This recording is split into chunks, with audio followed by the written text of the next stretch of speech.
Subscribe करें और देखें एक दिल दहला देने वाली हॉरर स्टोरी। बिना घबराए बेल आइकॉन प्रेस करना ना भूलें।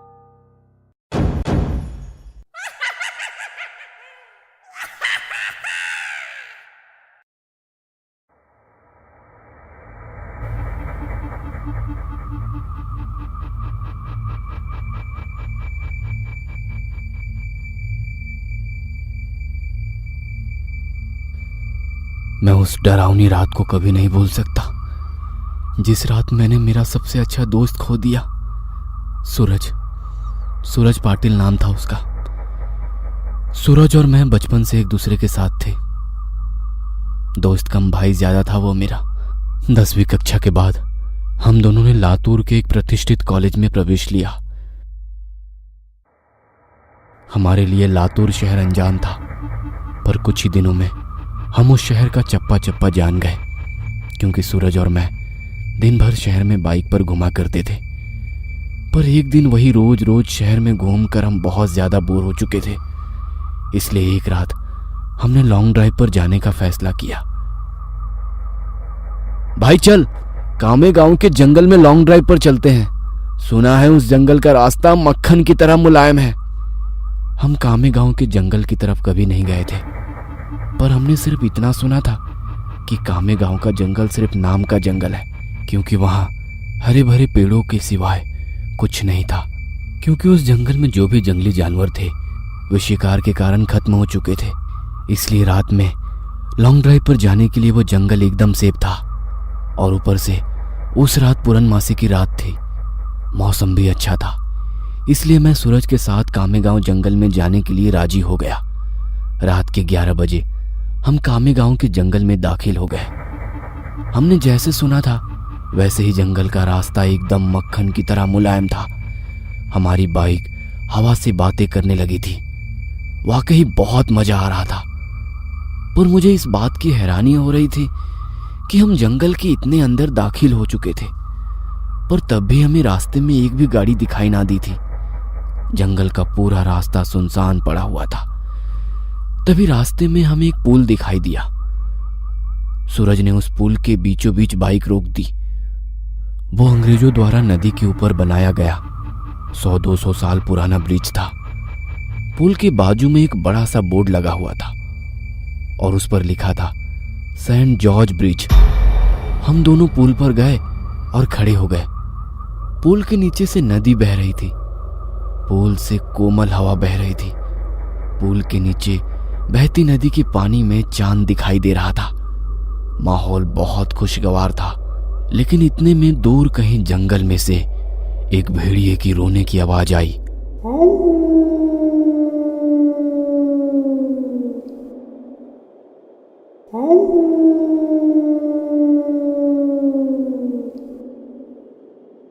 पुल के ऊपर से बहने वाली हवा अचानक से रुक गई। नदी का पानी अचानक से रुक गया। चांद एक काले बादल के पीछे गायब हो गया। तभी हमारे सर के ऊपर से एक टिटहरी भयंकर आवाज में चीखती हुई मंडराने लगी, मानो वो हमसे कह रही थी कि यहां से जल्दी से भाग जाओ। हमारे महाराष्ट्र में ऐसा माना जाता है कि टिटहरी का चीखना अशुभ घटना का संकेत होता है, और मैं ये अच्छी तरह से जानता था। सूरज, मुझे यहाँ पे कुछ अच्छा नहीं लग रहा है। टिटहरी का चीखना मतलब कि हमारे चारों तरफ खतरा मंडरा रहा है। हमें जल्दी यहाँ से निकल जाना चाहिए। अरे भाई, कुछ अशुभ नहीं होता, बस ये अंधविश्वास है। टिटहरी के चीखने की वजह उसका गुस्सैल स्वभाव होता है, और वही उसकी आवाज भी होती है। अब चुपचाप यहाँ खड़ा रह और खूबसूरत नजारा देख, सूरज ने मुझसे कहा। तभी मैंने सूरज के पीछे कुछ दूर पुल की रेलिंग के पास एक औरत को खड़े हुए देखा।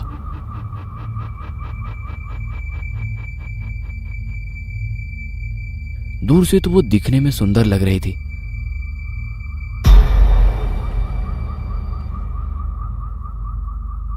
पर वो पुल के नीचे झांक रही थी। मैं उसकी तरफ देख ही रहा था कि इतने में वो औरत अपनी चप्पलें उतारकर पुल की रेलिंग पर चढ़ गई। सूरज, पीछे देख, वो औरत क्या कर रही है? मैंने सूरज से कहा। सूरज ने पीछे मुड़कर देखा। वो औरत अभी भी पुल की रेलिंग पर खड़े होकर नीचे देख रही थी। भाई, वो खुदकुशी करने की कोशिश कर रही है। सूरज ने मुझसे कहा। खुदकुशी, यह शब्द सुनकर मेरे हाथ पैर डर से कांपने लगे, क्योंकि जब मैं एक बच्चा था तब मेरे दादाजी ने खुद को फांसी लगाकर खुदकुशी कर ली थी, और वह मैं ही था जिसने उन्हें सबसे पहले फांसी पर लटकते हुए देखा था। ओ, नीचे उतरो, कहते हुए सूरज उस औरत को रोकने के लिए उसकी तरफ भागा, लेकिन मैं वहीं खड़ा रहा, क्योंकि मेरे आंखों के सामने फांसी पर लटकते हुए मेरे दादाजी आ रहे थे। उनकी बाहर निकली हुई आंखें और मुंह में से बाहर निकली हुई जीभ और फांसी पे हवा की वजह से झूलती हुई उनकी लाश, वह सब मेरे आंखों के सामने आ रहा था। ओ चाची, नीचे उतरो, सूरज और जोर से चिल्लाया। सूरज की आवाज सुनकर मैं अपने होश में आया। सूरज उस औरत के बहुत ही करीब जा पहुंचा था, पर तभी वो औरत नदी में कूद गई। तब तक मैं दौड़ते हुए सूरज के पास जा पहुंचा। वो औरत हमारे आंखों के सामने नदी में डूब रही थी और चीख रही थी, वाचवा मला कोडीतरी, वाचवा, वाचवा मला कोडीतरी। मतलब बचाओ, मुझे कोई बचाओ। पर हम सिर्फ उसे डूबते हुए देख रहे थे, क्योंकि हम दोनों बहुत ज्यादा डर गए थे। वाचवा, ये पुरानो मला वाचवा। वो औरत डूबते हुए हमारी तरफ देखकर चीखने लगी और मदद के लिए गुहार लगाई। उसकी दर्द भरी चीखें सुनकर मेरे तो रोंगटे खड़े हो गए थे, पर तभी सूरज ने उसका टी शर्ट उतारकर मेरे मुंह पर दे मारा और पूल की रेलिंग पर चढ़ गया। रुक जा सूरज, मैं तुम्हें नदी में कूदने नहीं दूंगा। मैंने उसका हाथ पकड़कर उसे रोका। मुझे छोड़, मैं उस औरत को ऐसे मरने के लिए नहीं छोड़ सकता, उसने मुझसे कहा, और मेरे हाथ से अपना हाथ छुड़ाकर वो भी नदी में कूद गया। सूरज नदी में कूदते ही उसने अपने आसपास देखा, पर उसे वो औरत कहीं भी दिखाई नहीं दे रही थी। उसने सोचा कि वो डूब चुकी होगी, इसलिए उसने गहरी सांसें ली और पानी के अंदर डुबकी लगाई। कुछ देर बाद वो नदी की सतह पर आया। मिली क्या? मैंने चिल्लाकर उसे पूछा। नहीं, सूरज पानी में से चिल्लाकर मुझे बोला, और उसने फिर एक बार गहरी सांस ली और नदी में डुबकी लगाई। देवा, सापड़ू तेरे ती भाई। मैंने आंखें बंद करके भगवान से प्रार्थना की, और जब मैंने अपनी आंखें खोली तब मुझे एहसास हुआ कि मेरी दाहिनी ओर कोई है। मैंने झट से दाहिनी ओर देखा और मेरे पैरों तले जमीन खिसक गई, क्योंकि मेरे बगल में ही पूल की रेलिंग पर वही औरत बैठी थी जो कुछ देर पहले नदी में कूद गई थी। वो किसी जंगली जानवर की तरह पूल के रेलिंग पर बैठी हुई थी और नदी में सूरज की तरफ देख रही थी। हाय, कैसे शक क्या है, ये औरत तो अभी अभी नदी में कूद गई थी और मैंने खुद इसे नदी के पानी में डूबते हुए देखा था, तो ये अचानक से वापस इस पुल पर कैसे आ पहुंची? मैं मन ही मन सोच रहा था, पर तभी मेरी आंखें खुली और मैं समझ गया कि ये कोई औरत नहीं बल्कि एक चुड़ैल है, और मैं डर के मारे कांपने लगा। सूरज! मैं डर के मारे जोर से चिल्लाया। तभी उस चुड़ैल ने मेरी तरफ देखा, और जैसे ही उसने मेरी तरफ देखा मैं सिर से पैर तक कांपने लगा। उसका चेहरा काला और आंखें पीली थी, माथे पर बड़ा सा कुमकुम था और नाक में बड़ी सी नथ थी। उसके नुकीले दांत उसके मुंह से बाहर निकले हुए थे और उसके नाखून जंगली जानवर की तरह लंबे और नुकीले थे। क्या हुआ, मुझे ढूंढ रहे हो? उस चुड़ैल ने मुझसे पूछा, और डर के मारे मेरा गस्सा सूख गया। सूरज, हड़ाल! मैं फिर से चिल्लाया और मैंने पुल से नीचे नदी में देखा। सूरज पानी की सतह से हमें घूर रहा था। उसे भी पता चल चुका था कि वह कोई औरत नहीं, एक महिला नहीं बल्कि एक चुड़ैल है। सूरज हमें चौड़ी आंखों से देख रहा था।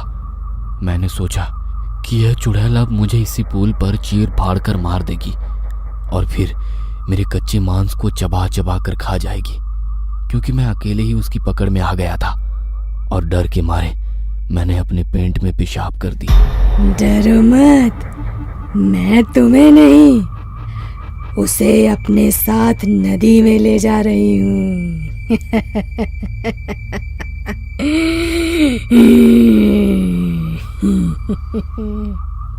उसने मुझे नदी में तैरते सूरज की ओर इशारा करते हुए कहा।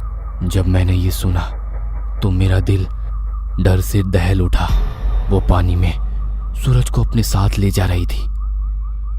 सूरज, जल्दी से पानी से बाहर निकलो, नहीं तो ये चुड़ैल तुम्हें नदी के पानी में ले जाएगी, मैंने सूरज से चिल्लाते हुए कहा। यह सुनकर सूरज पानी में ठहर गया। उसके हाथ पांव सुन्न पड़ गए। उसे एहसास हो गया था कि वह नदी में से बाहर नहीं निकल पाएगा, क्योंकि वह नदी के बीचों बीच था। वो काफी डर गया था। भाई, मुझे बचाओ, सूरज ने मुझसे विनती की। ये सुनकर चुड़ैल मेरी तरफ देखकर मुस्कुराई और उसने पुल से सूरज पर छलांग लगा दी। धीरजिया, सूरज आखिरी बार चिल्लाया और वो चुड़ैल उसे पानी के अंदर ले गई। कुछ देर तक पानी में से बुलबुले निकलते रहे, पर कुछ देर बाद वो भी बंद हो गए।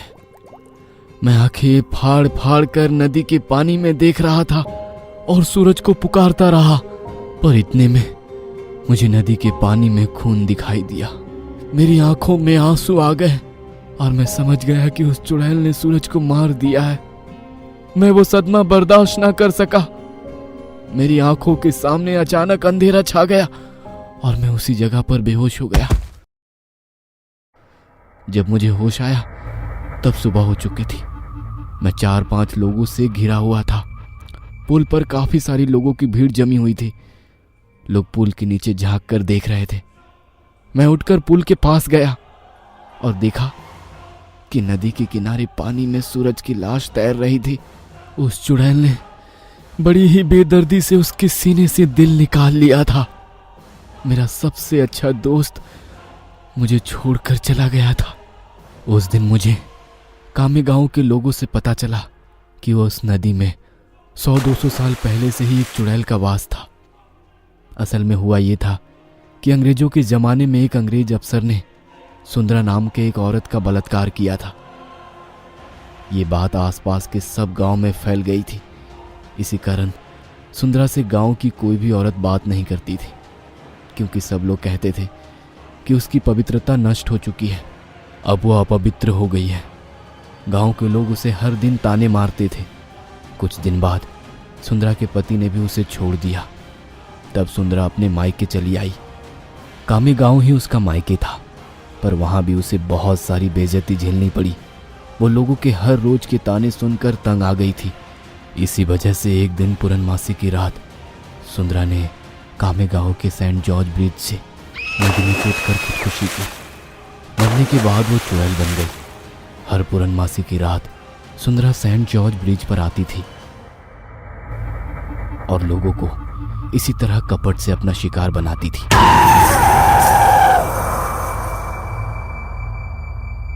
जब आसपास के गांव में ये खबर फैल गई कि कामे गांव के सेंट जॉर्ज ब्रिज पर चुड़ैल का वास है, तो लोगों ने रात को सेंट जॉर्ज ब्रिज की तरफ जाना छोड़ दिया। पर जिन लोगों को यह मालूम नहीं था वो सुंदरा का शिकार हो गए। कामे गांव के कुछ बुजुर्ग लोग ये भी कहते हैं कि 100 पुरुषों या लड़कों के दिल खाने के बाद वह चुड़ैल फिर से खूबसूरत जिंदा औरत बनने वाली थी। इसलिए वो सिर्फ पुरुषों और लड़कों को अपना शिकार बनाती थी और उनका दिल कच्चा चबा जाती थी। सूरज के मरने के बाद कामे गांव के सेंट जॉर्ज ब्रिज पर कभी भी वो चुड़ैल दिखाई नहीं दी। इसीलिए कामे गांव के लोग कहते हैं कि मेरा दोस्त सूरज उस चुड़ैल का 100वां और आखिरी शिकार था और उसके बाद वो जिंदा सुंदर स्त्री बन गई और अभी किसी आदमी के साथ वो एक सामान्य जीवन जी रही होगी।